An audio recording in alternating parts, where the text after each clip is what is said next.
Good evening to people who are just coming in. I'll start off in a few moments. Just as by way of an introduction, which I will probably repeat in a second anyway.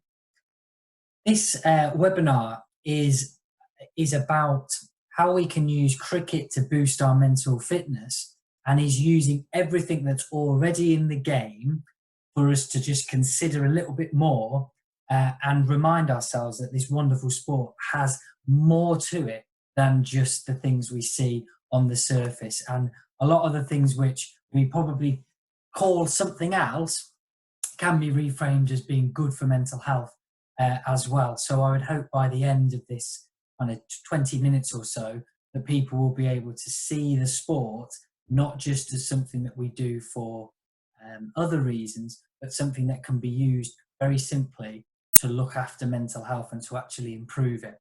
What I do some other sessions on is then to use other mental skills and mental health techniques to help you in the game of cricket. But for this, it's mainly about saying the sport as it is, how it has utility for good mental health. So I will start off in that spirit here. With this, of course, being Mental Health Awareness Week, people will be seeing across social media the ways to well-being, which is shown on the screen here.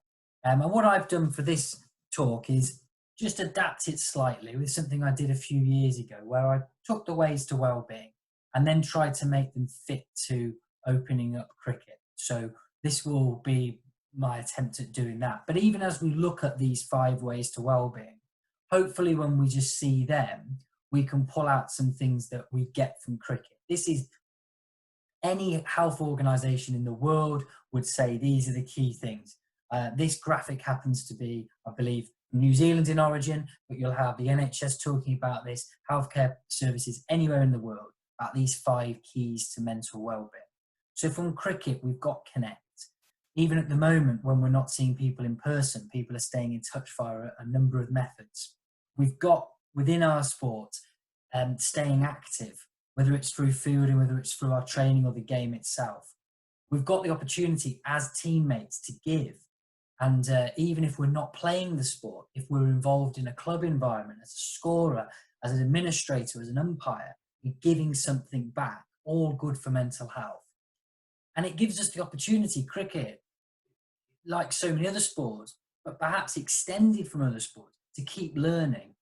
We make lots of errors, we make lots of mistakes, just like we do in everywhere else in our life. Cricket is a game where there's a lot of supposed failure if we just judge it by the numbers. So there's lots of opportunities every time we play to keep learning, to work out how to get better, to develop new techniques with the game, the pace of the game changing so much. But there's also the opportunity for us to take notice. We play outdoors primarily. Of course, there is the indoor version. But even in that indoor version, there's the opportunity for us to take notice of what's going on around us and to take these different ways to well-being and thread them together. And once you put those together, it makes cricket. It's almost as if these were put together with cricket in mind. But I'm going to take you just a stage further here and go through the opening up ways to well-being and just expand on them a little bit more to hopefully give you some validation that what we already do is brilliant, but also to perhaps give some ideas about how we can promote it to people and make it, rather than just being a sport, so much more, of course, than that. So then, first of all, a key to mental well-being is based around owning your mood and doing things that can boost your self-esteem, that can make you feel good.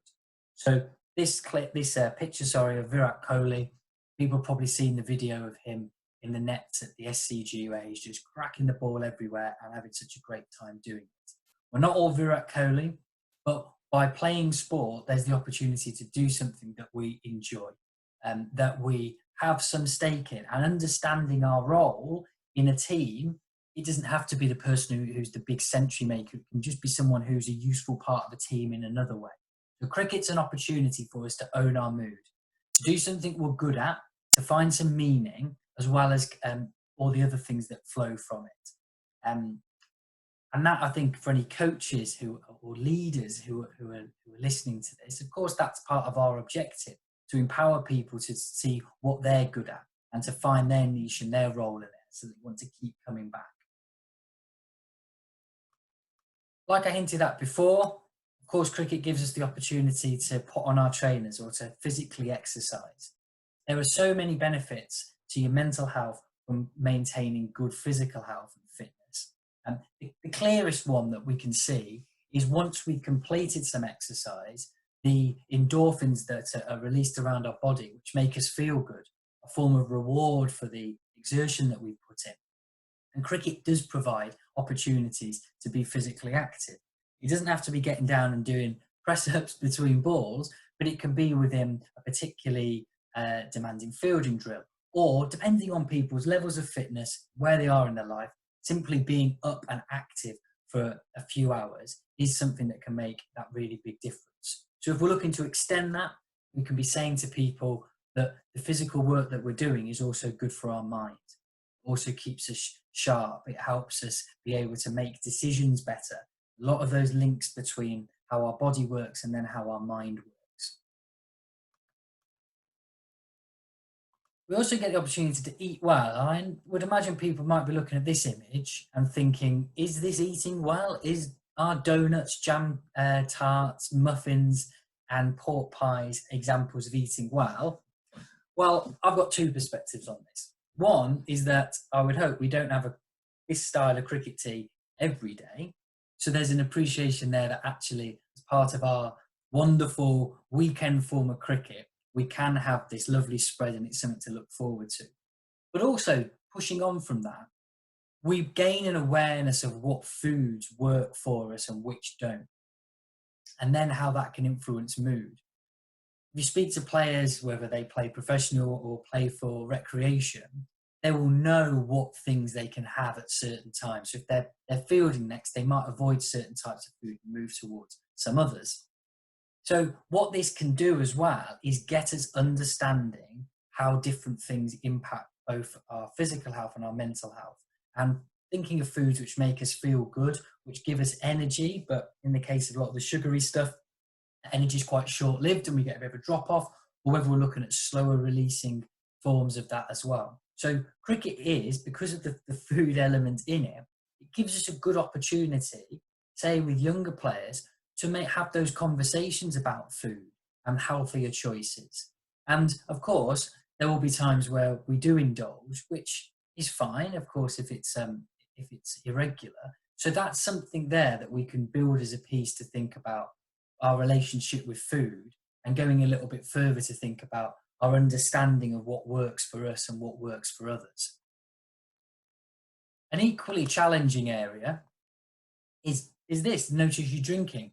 Of course, depending on who plays, this will be more important than others. In the junior game, wouldn't be applicable. There's also, of course, people who choose not to drink alcohol. But it is a part for a lot of people of their game of cricket, no getting away from it. The chance to have a drink afterwards to socialise is a key reason why a lot of people play.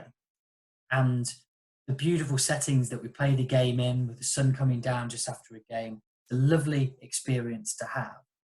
But what we can do as well, through an understanding and an awareness of the role alcohol can play in cricket, is get us thinking about noticing whether our drinking is in moderation or whether it's something that might be an issue or a problem. And that can be within ourselves or within others. When we're looking out for each other, it's important to see when there's signs of things that are escalating or being done in a different way, big drastic changes. So drinking and alcohol can be an interesting way of people getting on board with that. And for drinking, we can also substitute that for drugs or anything like that, whereby it would be people indulging in sort of risky behaviours or maybe going further than they would do. But away from that maybe quite critical or serious end of it, it's also another way that we can have a conversation and think about how things like alcohol affect us. As someone who had alcohol as my favourite hobby from the ages 16 to 32, I at that point wasn't particularly aware of how it affected me in terms of my mental well-being. But for a couple of years, I've decided to slow down and now not drink because I've worked out that's better for me.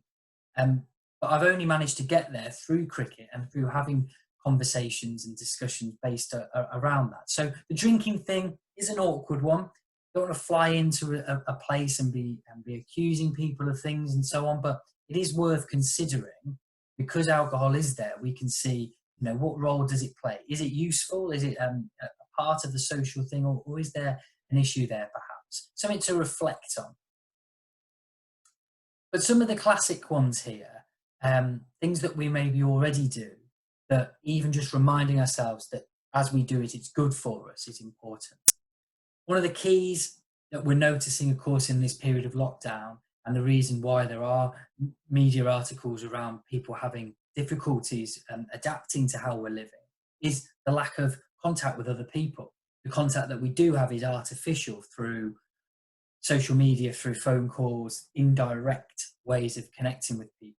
But with cricket, and we're looking ahead to when we are back to normal, we have that brilliant opportunity, inbuilt, a feature of the game, to have contact and connection with people. A team sport, whether you play it as a 6-a-side, whether you play it as 11-a-side, you've got a big club with lots of teams, or just a small village one, you have that contact there. And we take it for granted. We're probably noticing in this period how important it is to have that contact with people, because we notice how important it is when it's gone. So maybe this is our call to arms at this stage to say, let's really make sure that when we get back into the swing of things normally, that is a key feature, that we don't overlook it. We don't just take it for granted, that we're reminding ourselves that what we're doing is good for our mental health. And we don't necessarily have to try anything to do it. It's there for us, available as it is. Now, the key here with notifying others is the different levels this can be looked at from. At one end, I've pictured here Glenn Maxwell and Justin Langer. People may well be familiar with the story there around Glenn Maxwell taking time out from playing the game because of mental health problems. Justin Langer was key in that by being able to spot something wasn't quite right and have a conversation with him. So that gave Glenn the permission to be able to notify him that he needed that break, just the same as if he'd had something as a physical setback. But I think at every level of cricket, we do notify others already, or the best teams or the best players do. If you're struggling a little bit with a part of your game, you use the coach to talk about that. You use other teammates. If you're struggling with something which is more to do with your health, then perhaps that supportive relationship you develop where you have a coach, you have somebody, a teammate, a friend who is able to help you through difficulties.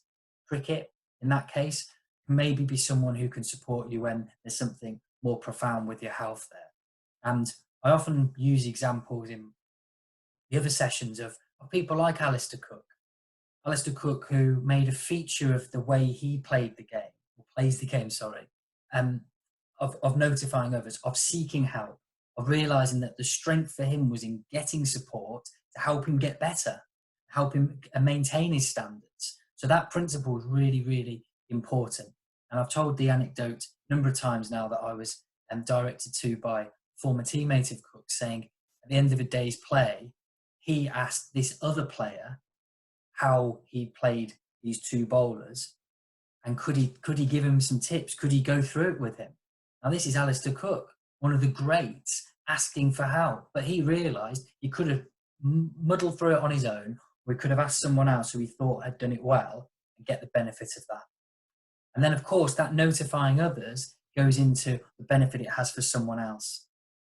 If you've notified someone else that you need a bit of help, you need some support, when that person is able to do something for you, that's great. But in the future, if they ever need someone to speak to, they need someone to give them a bit of help, they should feel pretty comfortable to do that with you because you've set the example.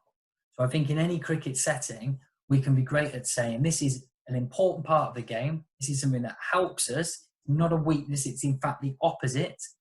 I've always thought with this, because it's often for people, often it's so hard to do, to ask for help. It's got to be a strength to be able to do it. It's a difficult thing. So if you can do something difficult, surely that's a strength. but we want to get it so it isn't difficult and it's a regular part of what we do. And we're just making that an option for people, making it explicit that help is available within our own ranks. And similar to this, the idea of getting it off our chest. I think what, particularly with males, it can be that we'll bottle things up and we'll reach a point where we can't take it anymore. And that then maybe results in some form of crisis, whether it's losing our temper with someone or whether it's withdrawing. So getting it off our chest more regularly is a great way of venting and releasing that. Now, we know in cricket that we do get it off our chest. We do moan. We do say to teammates, come on, you should have done better there. And we have those dialogues. So even encouraging that and saying we're nice and open with each other about what we think, about how the game's gone, can we push that a step further to give people that role where they can talk about things quite freely? And this doesn't have to be explicitly saying about your mental health. It can just be about how you're feeling, what's going on. Because our mood and how we are is what our mental health is. We don't need to go into the disorders and diagnosis in clinical terms to understand that mental health is about who we are, what we are, and we all have it. So finding little ways of being able to cope with things, getting something off your chest, having a moan, whatever it be, can be really critical. My last two are based around areas which maybe are more difficult to broach. Understanding yourself in terms of mental health and fitness is the lifelong process that we're doing. To understand that what we are good at, what we're not so good at, what makes us happy, what works for us and what doesn't. So it's very easy to live in denial, isn't it? You think, oh, this should be good for me, I keep doing it. But Cook, again, as an example, would be a brilliant one here. And on the same screen, comparing him to Chris Gale. Both of these players, as examples, certainly understand themselves. For Chris Gale, it's about hitting that ball out of the ground into the next postcode. For Cook, limited range of shots, working on things that he has and being very methodical about that. It's no good if either of those was to look at the other player and think, oh, I need to be more like that. They clearly understand their game.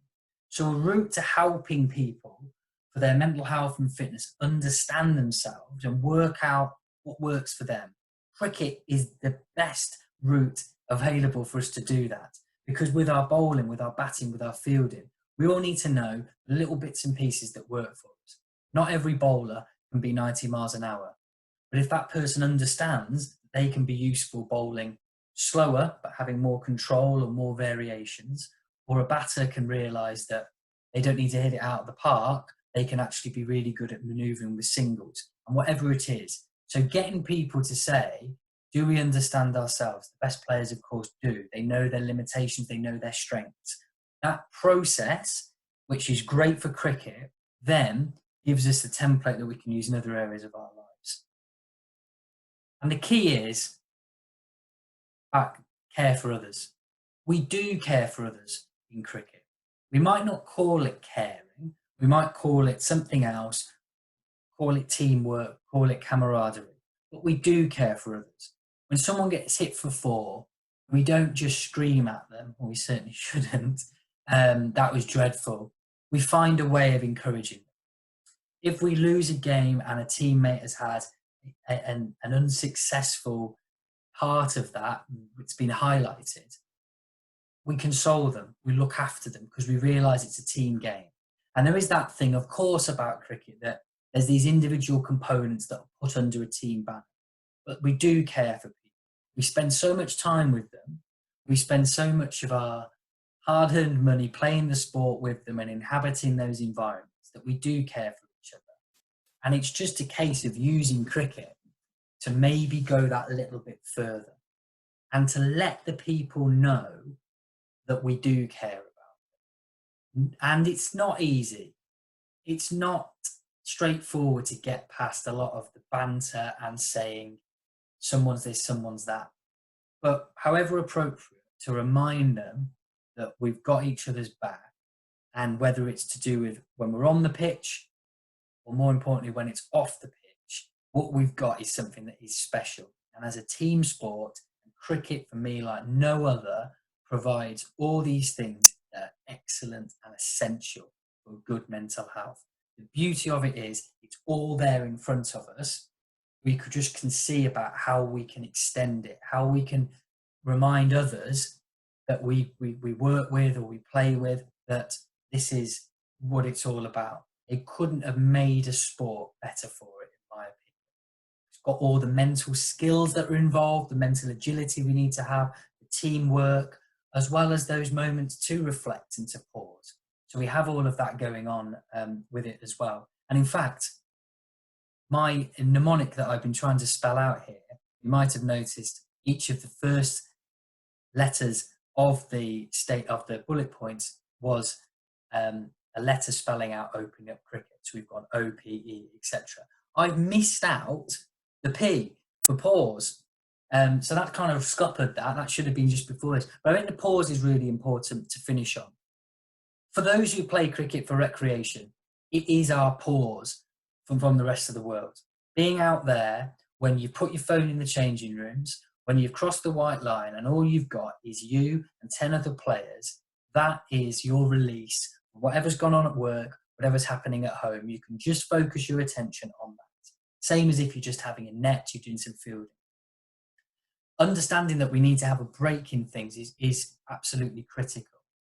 With mental health, a lot of the time, we will push it and push it and push it and not stop until we reach a point where we have to.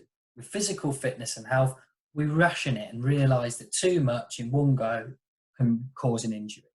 Exactly the same with mental health. So cricket, yeah, it can be our way of switching off, but the principle is there to say we all need a pause and we all need to find our own way of doing it. And of course, within cricket, we've got that teamwork and we've got that aspect where we can bounce ideas off each other. So that is my take on it. And for this Mental Health Awareness Week, I hope that gives you some ideas and justification that our sport is fantastic for it, and just trying to get that word out there that mental health is something that exists for everyone and exists within our sport, and it's incredibly positive and powerful. We can just tap into it and extend it that little bit further. My details in terms of social media and indeed email are there. What I will do is email over tomorrow some brief resources that can help connect the things that I've mentioned here this evening.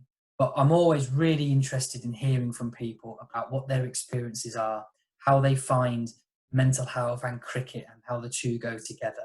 So that's what makes this so worthwhile for me. So if people do have comments either about what I've discussed tonight or anything in this area, please get in touch through one of those areas there. There'll be other webinars this week. People have got suggestions for things that they would like to be covered, either in a webinar or just want to chat about it. Please do get in touch. But for now, I will say thank you for coming along and enjoy the rest of your evening. Goodbye.